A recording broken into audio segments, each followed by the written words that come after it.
Welcome to your excellent शिक्षा YouTube channel. Hindi में बोले तो स्वागत है आपका हमारे यूट्यूब चैनल एक्सलेंट शिक्षा पर। जैसा कि आप लोगों को मालूम है कि हमारी केमिस्ट्री चल रही है और केमिस्ट्री में विलियन जो चैप्टर है आपका वो अभी लास्ट स्टेज पर आ गया है। ठीक है, इसके बाद हम न्यूमेरिकल सेक्शन चलेंगे लेकर के। और मैं आप लोगों को बता दूं कि ये जो आज वीडियो हम बना रहे हैं ये आपके लिए बहुत ज़्यादा इंपॉर्टेंट है, क्योंकि इसमें हम वो सेक्शन शुरू करेंगे जो न्यूमेरिकल के लिए भी इंपॉर्टेंट है और आपका 2 या 3 नंबर का क्वेश्चन लेकर के भी आता है। ठीक है, तो फिर से मैं आप लोगों को बता देता हूं कि अगर आप लोगों को हमारी वेबसाइट के बारे में या फिर यूट्यूब चैनल के बारे में कुछ भी चाहिए तो आप क्रोम ब्राउजर में जाकर के सर्च करें एक्सलेंट शिक्षा। यहाँ पर आपको हमारी वेबसाइट मिल जाएगी। और फिर ये चैनल हमारा नहीं है, मैं फिर से बता दूं, क्योंकि हमारा चैनल न्यू है और अभी फॉलोवर कम है, तो हमारे पास ये चैनल है। ठीक है, यहाँ पर 5 फॉलोवर दिखेंगे, लेकिन अगर आप हमारे चैनल पर जाकर के देखेंगे तो कुछ ज़्यादा फॉलोवर हैं, जैसे कि 9 अभी हैं। धीरे धीरे आप लोगों की सपोर्ट से ये चैनल बहुत जल्दी प्रोग्रेस कर जाएगा और मैं आशा करता हूँ कि आप लोग सब्सक्राइब जरूर करेंगे, क्योंकि यहाँ पर आपको वैल्यूबल इन्फॉर्मेशन मिलती है जो आप लोगों के लिए बहुत ज़्यादा इंपॉर्टेंट है। विलन की सीरीज अच्छे से चल रही है। आज मैं पार्ट 6 लेकर के आपके सामने आया हूँ। अगर आपको कोई भी इन्फॉर्मेशन चाहिए तो आप कमेंट्स में पूछ सकते हैं। ठीक है, प्लेलिस्ट एक्सेस कर सकते हैं, यहाँ पे जाकर के आप प्लेलिस्ट एक्सेस कीजिए। ठीक है, अभी केमिस्ट्री और 10th क्लास का मैथ ही चालू किया है, जल्द ही और जो हमारे स्टाफ के टीचर्स हैं वो केमिस्ट्री के साथ साथ फिजिक्स भी और 12th क्लास का मैथ भी और यहाँ पर शुरू कर देंगे। ठीक है, बायोलॉजी भी स्टार्ट करेंगे। जो भी आपको चाहिए आप कमेंट्स में बोल दें और हमारा स्टाफ जल्दी उसके लिए भी रेडी हो जाएगा। ठीक है, तो चलते हैं। तो आज का जो हमारा टॉपिक है वो देख लेते हैं भाई क्या है और हम क्या पढ़ने वाले हैं। लास्ट में हमने क्या पढ़ा था, हमने पार्ट 5 में पढ़ा था अणुसंख्यक गुण। इसमें हमने 4 गुण देखे थे, प्राशन, हिमांक, क्वथनांक, काउन्यन, वाष्पदाब। मैंने नीचे से शुरू किया था, ये देखो आपके सामने नीचे से शुरू किया था। प्राशन के बारे में बहुत सारी इंफॉर्मेशन पाई थी और उसके बाद हमने यहाँ पर प्रतिलोम प्राशन भी पढ़ा था। अब हम थोड़ा आगे चलते हैं और आज का जो टॉपिक है वो हमारा यहाँ से शुरू हो रहा है। ठीक है, तो चलते हैं अभी। तो ये आ गया हम यहाँ पर। ठीक है, अभी मैं क्या कर लेता हूँ, इसको स्क्रीन को बड़ा कर लेता हूँ। ये लो आप लोगों के लिए स्क्रीन बड़ी कर दिया है और फिर मैं यहाँ पर एक पेन अच्छा सा चूज कर लेता हूँ। ये मैंने आज ग्रीन से कर लेना है। ठीक है, तो आज हम क्या पढ़ेंगे, आज पढ़ेंगे हम हिमांक का अवनमन, हिमांक की परिभाषा। याद रखना ये हिमांक की परिभाषा 1 नंबर 1 मार्क्स के क्वेश्चन में बहुत बार देखने को मिल गई है। ठीक है, और बहुत बार क्वथनांक की परिभाषा भी आपको 1 नंबर के क्वेश्चंस में मिल गई है। क्वथनांक का उन्नयन भी देखेंगे ये क्या होता है। उसके बाद असामान्य गुणधर्म कहाँ कहाँ आप लोगों को मिल जाएंगे ये भी हम देखेंगे। ठीक है, इसमें एक चीज मिलेगी वांट ऑफ गुणांक, जिसको आई से प्रदर्शित करते हैं, वो भी हम यहीं पर देखेंगे। ठीक है, ये 4 टॉपिक आपके बहुत ज़्यादा इंपॉर्टेंट है और मैं फिर से एक बार बताता हूँ आपको, हिमांक की और क्वथनांक की परिभाषा बोर्ड में बहुत बार पूछी जा चुकी है। तो चलते हैं। तो पहला टॉपिक है हमारे पास हिमांक का अवनमन। यहां पर आप लोग एक चीज देखो, हिमांक तो हमारे पास है जिसको आप बोलते हैं फ्रीजिंग। क्या बोलते हैं? फ्रीजिंग। और अवनमन का मतलब क्या होता है भाई? कम होना। क्या होता है अवनमन का मतलब? कम होना। ये आप लोगों को मालूम होना चाहिए, अवनमन का मतलब क्या होता है? कम होना। और अगर मैं यहीं पर छोटा सा डिस्कस कर लेता हूं आपके सामने कि उन्नयन का मतलब क्या होता है, इसका मतलब आपका होता है अधिक होना, मतलब अधिक होना, बढ़ जाना। इसको बोलते हैं हम अधिक, या फिर क्या बोलते हैं? बढ़ जाना। तो यहां पर 2 चीज तो आपके दिमाग में चल जानी चाहिए कि यहां पर हिमांक का मतलब ये आपका कम हो रहा होगा और ये आपका क्या हो रहा होगा? ज्यादा हो रहा होगा। ठीक है, तो थोड़ा सा डिस्कस कर लेते हैं। तो यहां पर हिमांक का जो अवनमन है उसको एक बार मैं डिस्कस कर लेता हूं आपके सामने कि ये किस तरीके से मतलब हम परिभाषित करते हैं और क्या इसकी परिभाषा होती है। देखो, हिमांक का मतलब यहां पर होता है फ्रीज, यानी आप इसको क्या कर रहे हैं? जमा रहे हैं। किसी चीज को आप क्या कर रहे हैं? जमा रहे हैं। तो अब मान लो आपके पास में वाटर है। ठीक है, आपने क्या किया, इसके अंदर भर करके बीकर के अंदर या फिर किसी भी एक बर्तन के अंदर आपने जल भर करके किसके अंदर रख दिया? फ्रिज के अंदर रख दिया। किसके अंदर रख दिया? फ्रिज के अंदर रख दिया। ठीक है, अब जब ये फ्रीज होना शुरू होगा, टेम्परेचर इसका डाउन होता जाएगा, यानी जीरो की तरफ जाएगा। जीरो की तरफ जब इसका टेम्परेचर जाएगा तो क्या होगा कि ये जमना स्टार्ट हो जाएगा। तो एक कंडीशन ऐसी होगी इसके अंदर, जब आपका जो जल है वो किस कंडीशन में होगा? द्रव की अवस्था में भी होगा और ठोस की अवस्था में भी होगा। यानी मैं सिंपल भाषा में बोलूं कि द्रव और ठोस, ठीक है, द्रव और ठोस साम्य अवस्था में होंगे। किस में होंगे? साम्य अवस्था में होंगे। तो इसकी परिभाषा हम क्या बोल सकते हैं? वह तापमान जब कोई पदार्थ द्रव और ठोस की क्या हो अवस्था में, साम्य अवस्था में हो, तो उसका जो तापमान होगा वो हमारे पास क्या होगा, हिमांक होगा। क्या होगा, हिमांक होगा। तो मैं क्या करता हूं, उसको एक बार अच्छे से आप लोगों को बता देता हूं। परिभाषा क्या रहेगी, हिमांक वह तापमान होता है, देखो क्या होता है, हिमांक वह ताप होता है जिस पर किसी पदार्थ की किसकी, जल की, किसी पदार्थ की द्रव और ठोस अवस्था साम्य अवस्था में हो, द्रव और ठोस अवस्था साम्य अवस्था में हो, यानी दोनों एकदम बदलने वाली स्थिति में हो। ठीक है, वो आपका क्या होगा, हिमांक होगा। क्लियर हो गया, वो क्या होगा आपका, हिमांक होगा। अब यहां पर मैं आप लोगों को बता दूं, देखो मेरी बात यहां पर समझना, आप ध्यान से समझना कि अगर मेरे पास जल है तो ये जल्दी जम जाएगा। क्या हो जाएगा, जम जाएगा। अगर मैं इसके अंदर नमक डाल दूं तो नमक डालने के बाद ये फ्रीज नहीं होगा। ये सबसे अच्छी बात बताऊं आपको, ये फ्रीज होगा ही नहीं। ये फ्रीज क्यों नहीं होगा, आपका जितनी भी बर्फ बनाते हैं ना, बर्फ की आइसक्रीम वगैरह बनाते हैं, तो उसके अंदर जो है ना हमारे पास जो वाटर यूज किया जाता है उसके अंदर नमक होता है और वो जमता नहीं है। ठीक है, तो इसका मतलब जब भी आप किसी ऐसे पदार्थ को इसके अंदर मिलाओगे, अवाष्पशील पदार्थ को मिलाओगे, तो इसकी वजह से क्या होगा, इसका फ्रीजिंग पॉइंट बढ़ जाएगा। जमेगा जरूर लेकिन बहुत ज्यादा हाई टेम्परेचर पर ये जमेगा। ठीक है, तो इसका मतलब क्या हो रहा है कि पहले फ्रीजिंग पॉइंट इसका मान लो जब ये मतलब शुद्ध था, ध्यान देना इस चीज पर, तब इसका फ्रीजिंग पॉइंट कितना था, T1 था। लेकिन जब आपने इसके अंदर कुछ अशुद्धि मिला दी, अशुद्धि मतलब इसके अंदर कुछ भी मिला दिया, तो अब इसका तापमान क्या होगा, T2 हो गया। पहले मान लो ये 0 डिग्री सेल्सियस पर जम जाता था, लेकिन जब आपने इसके कुछ और मिला दिया तो अब ये -50 डिग्री सेल्सियस पर जम रहा है। तो इसका मतलब क्या हो रहा है, ये कम हो गया। क्या हो गया, कम हो गया है। तो इस कमी को हम क्या बोलते हैं, हिमांक का अवनमन बोलते हैं। तो जब भी आपके पास न्यूमेरिकल आएगा तो शुद्ध का हमारे पास T1 होगा और आप T2 को से माइनस करेंगे और आप डेल्टा T का मान निकालेंगे। यहां पर हम शॉर्ट में लिख देते हैं डेल्टा T F। F का मतलब फ्रीजिंग, इसका मतलब हिमांक का अवनमन। तो ये इस तरीके से आपका निकलेगा। ठीक है, ये इस तरीके से आपका निकलेगा। कॉन्सेप्ट आपके दिमाग में सेटल हो जाना चाहिए। मैं एक बार फिर से रिपीट कर देता हूं, जब हमारे पास शुद्ध जल होगा तो इसका फ्रीजिंग पॉइंट 0 होगा, मतलब आप इसको क्या कर सकते हैं, आसानी से 0 डिग्री सेल्सियस पर जमा देंगे। ठीक है, लेकिन जब आप इसके अंदर नमक मिला देंगे तो इसका फ्रीजिंग पॉइंट बढ़ जाएगा। फ्रीजिंग पॉइंट क्यों बढ़ेगा, आप लोगों ने आइसक्रीम का एक एग्जांपल अभी देखा कि जब आइसक्रीम हमें बनानी होती है तो नमक घोलने के बाद हम आइसक्रीम तो जल्दी जम जाएगी, लेकिन ये पानी आपका फ्रीज नहीं होगा। तो इसका मतलब यहाँ पर क्लियर है कि अशुद्धि डालने पर उसका फ्रीजिंग पॉइंट बढ़ जाता है। तो अशुद्धि हमारे पास डालने के बाद T2 हो गया, पहले कितना था T1, इसका मान ज़्यादा है, इसका मान कम है। तो देख लो आपके सामने माइनस करने से इसका मान निकल जाएगा। क्या हो जाएगा, माइनस करने से इसका मान निकल जाएगा, क्योंकि ये माइनस में जा रहा है ना। तो क्लियर हो गया यहां पर। तो डेल्टा TF इक्वल्स टू आ जाएगा T1 माइनस T2। और सबसे बड़ी बात जो बहुत ज़्यादा इंपॉर्टेंट है, जो आप लोगों के लिए बहुत ही ज़्यादा इंपॉर्टेंट है, वो आप लोग यहां पर देखना एक बार, मैं आपको बताता हूं वो आपकी सबसे ज़्यादा इंपॉर्टेंट क्या चीज़ है।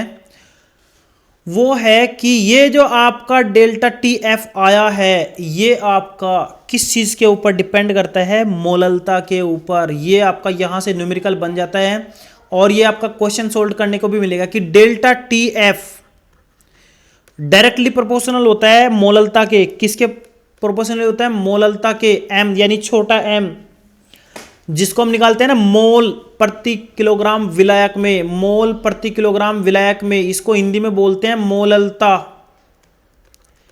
कुछ आया होगा दिमाग में, मोललता। तो यहां पे मोल प्रति किलोग्राम विलायक, तो ये आ गया आपका डेल्टा TF अनुक्रमानुपाती m। क्लियर। तो यहां से अगर मैं इसमें एक क्या करूं, एक न्यूमेरिकल का एक यानी यहाँ पे कांस्टेंट लूं, अनुक्रमानुपाती नियतांक घटा करके, तो मेरे पास आ जाएगा डेल्टा TF इक्वल्स टू, यहां पर एक न्यूमेरिकल का हम क्या ले लेंगे, यहां पर हम एक कांस्टेंट ले लेंगे, उसको बोलेंगे हम k, और यहां पर आपका आ जाएगा m। तो इस k को हम क्वेश्चन के अंदर आपको पहले से देंगे। ठीक है, ये m भी आपको निकालना पड़ेगा और ये भी आपको निकालना पड़ेगा, या तो फिर इसका मान देगा ये निकालना पड़ेगा, या फिर इसका मान देगा ये निकालना पड़ेगा। ये फॉर्मूला आपका न्यूमेरिकल में बहुत बार यूज होने वाला है। क्लियर। थोड़ा आगे चलते हैं और अगली जो हेडिंग है हमारी वो भी बहुत ज्यादा इंपॉर्टेंट, क्वथनांक का उन्नयन। देखो इसमें उन्नयन आ रहा है ना, इसका मतलब बढ़ गया होगा, इसका मतलब क्या हो गया होगा, बढ़ गया होगा। क्वथनांक, क्वथनांक की परिभाषा भी बहुत सिंपल है। अगर मान लो हमारे पास कोई द्रव है, या आप जल ही ले लो, ठीक है, जब आप इसको गर्म करेंगे, देखो ध्यान से सुनो, जब आप इसको गर्म करेंगे तो गर्म करने से ये किस चीज में बदलेगा, वाष्प में बदलेगा। किस चीज में बदलेगा, वाष्प में बदलेगा। ठीक है, तो जब आप इसको गर्म करते जाओगे, इसको गर्म करते जाओगे, वह तापमान जब ये वाष्प और किसकी अवस्था, वाष्प मतलब वाष्प लगाएगा तो वाष्प के कारण क्या हो जाएगा, वाष्प दाब लगेगा। वाष्प के कारण क्या लगेगा, वाष्प दाब लगेगा। क्लियर है कि जब आप गर्म करेंगे तो कण इसके ऊपर इवेपोरेट होकर के ऊपर जाएंगे तो वाष्प दाब लगाएंगे। ठीक है, क्या लगाएंगे, वाष्प दाब लगाएंगे। अब देखो सुनो मेरी बात, हमें क्या निकालना है, क्वथनांक निकालना है। क्या निकालना है, क्वथनांक निकालना है। क्वथनांक क्या होता है, एक टेम्परेचर होगा। तो जब हम इसको गर्म करेंगे कि वह तापमान जिस पर इसका वाष्प दाब बाह्य वाष्प दाब के बराबर हो जाए, बाह्य वाष्प दाब के बराबर हो जाए, तो ये जो आपका तापमान है, इस तापमान को हम क्वथनांक कहते हैं। एक बार मैं परिभाषा बता देता हूं, किसी द्रव का क्वथनांक, किसी द्रव का क्वथनांक वह ताप होता है जिस पर उसका वाष्प दाब बाह्य वाष्प दाब के बराबर हो जाता है। ठीक है, बाह्य वाष्प दाब के बराबर हो जाता है। जो भी आपका बाह्य वाष्प दाब लग रहा है ना, उसके अगर बराबर हो गया तो हमारे पास क्या हो जाएगा, क्वथनांक हो जाएगा। और यहां पर देखो कॉन्सेप्ट कितना सिंपल है, अगर आप इसके अंदर कोई भी अवाष्पशील पदार्थ डाल दोगे तो इसका जो है ना वाष्प दाब देखो बढ़ जाएगा। क्या हो जाएगा, वाष्प दाब बढ़ जाएगा।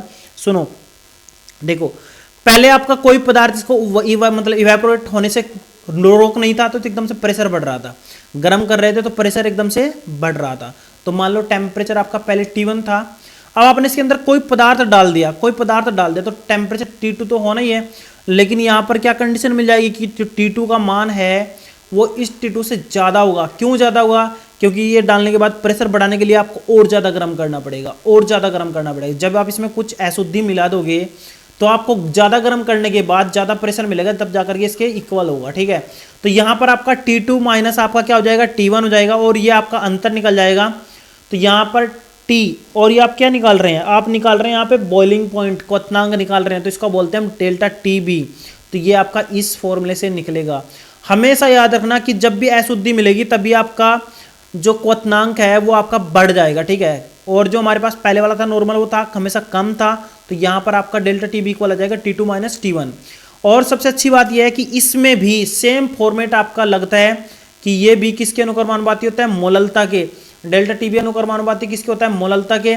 और जब आप यहाँ भी फॉर्मेट में ये अनुक्रमानुपाती चिन्ह हटाएंगे तो एक कॉन्स्टेंट आ जाएगा K, तो यहाँ पर ये भी कॉन्स्टेंट आपका सेम उसी तरह होता है। और यहाँ पर आपका न्यूमेरिकल कैसे बनेगा, या तो आपको पूछेगा डेल्टा TB का मान क्या है, या आपको पूछेगा M का मान क्या है, या फिर आपको पूछेगा K का मान।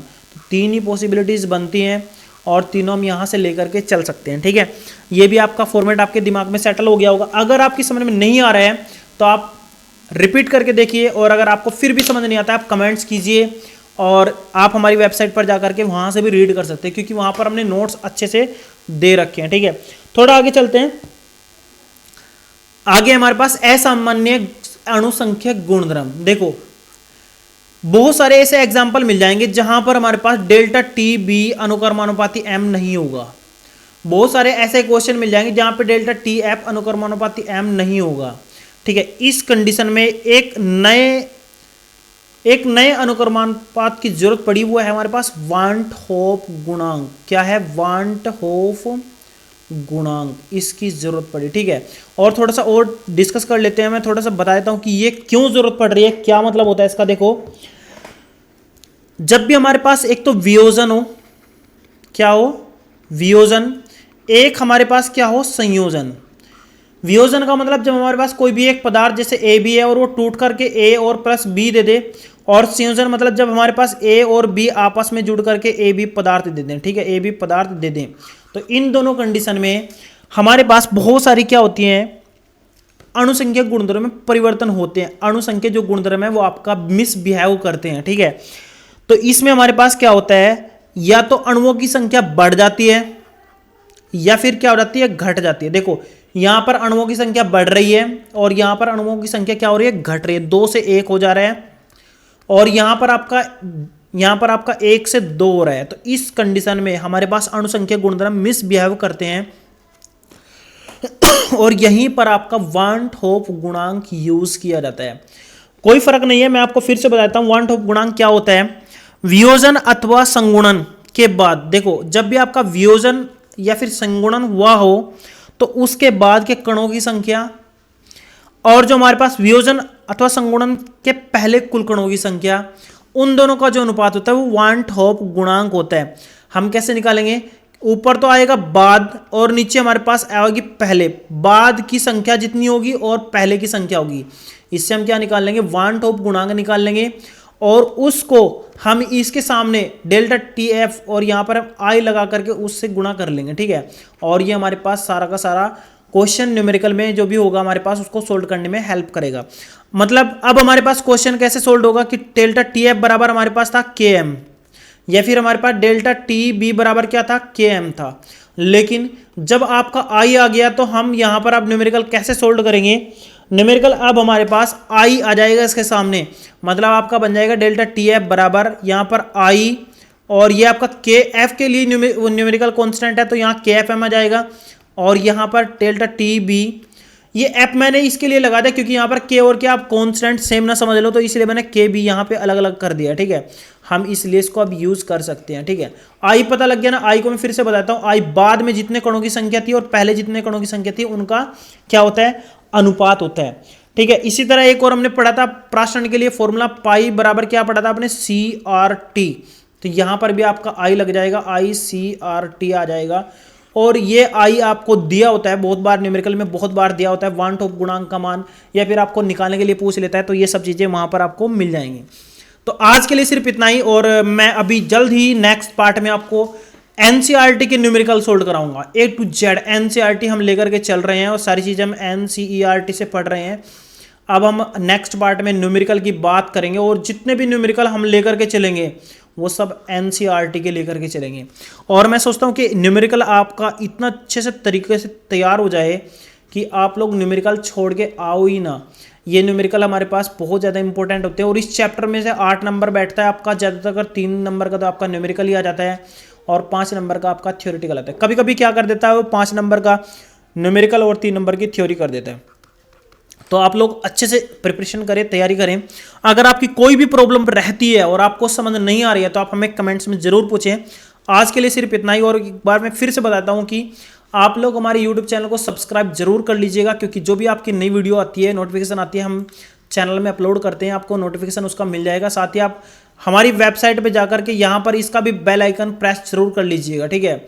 इसमें नोटिफिकेशन का सिस्टम होता है, जब भी हम कोई पोस्ट डालते हैं वो यहाँ पर मिल जाएगी, ठीक है। आज के लिए इतना ही, फिर मिलते हैं नेक्स्ट वीडियो में। Thank you.